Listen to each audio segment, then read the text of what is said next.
কন্যা মরণ কতদিন বাকি আমি জানিলাম না গো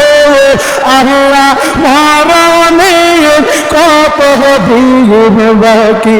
আমার হায়াত রইল হাত বাইরে মোহ কইল পায়ে ঠিক তবে বলেন হায়াত রইল হাত বাইরে মোহ কইল পায়ে সেই জাহাগার সার মরণে লেখা সেই জাহাগার খুশি না বেজারো আমার বাজারের গজল একটা গাইয়ে আমি বেরোলেছি আর আমার বাজার যে গজল বার করছে ওহাবির মেয়ে বিয়া করে সুখ পাইলাম না এটা আমি গাইছি মাত্র বেরোলে গেছি মারাবা কোন যে কারণে বলেন আমার মরণে কতদিন বাকি আমি জানিলাম না গো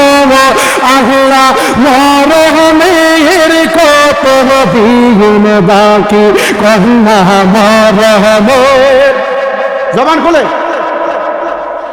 আমি জানিলাম না গো আল্লাহ মরণের আজরাইল আসিয়া বাইরে হস্তে দিবা দরি আজরাইল আসিয়া বাইরে হস্তে দিবা দরি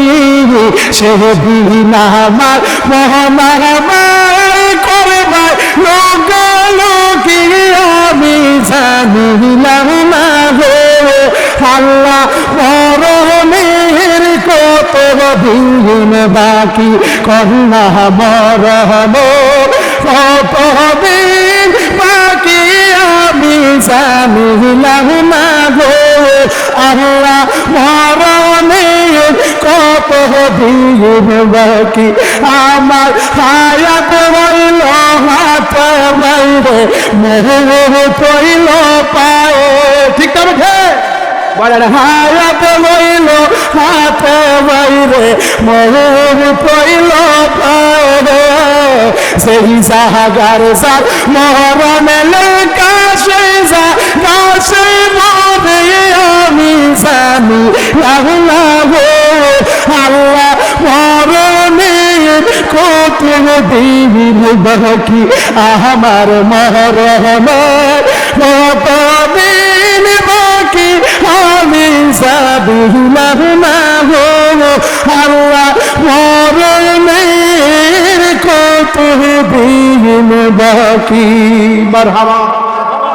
কারণ মরবেননি কারণ দুনিয়ার জমিনে সবাই আসছে একদিন কবরে যাইতে হবে ঠিক না বেঠে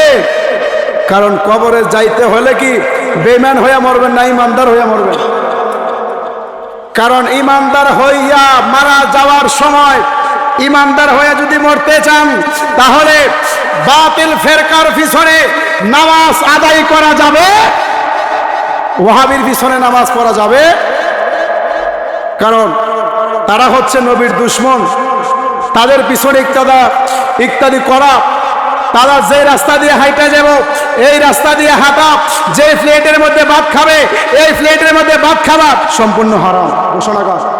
আল্লাহ শুধু তাই নয় আল্লাহ কোরআনে কয় ওয়ালা তাকুম আলা কবরিহি মরণের পরে তার মাটি দেওয়া পর্যন্ত জায়েজ নাই কবরের মধ্যে মরণের পরে জানাজা দেওয়া পর্যন্ত জায়েজ নাই ঘোষণা কর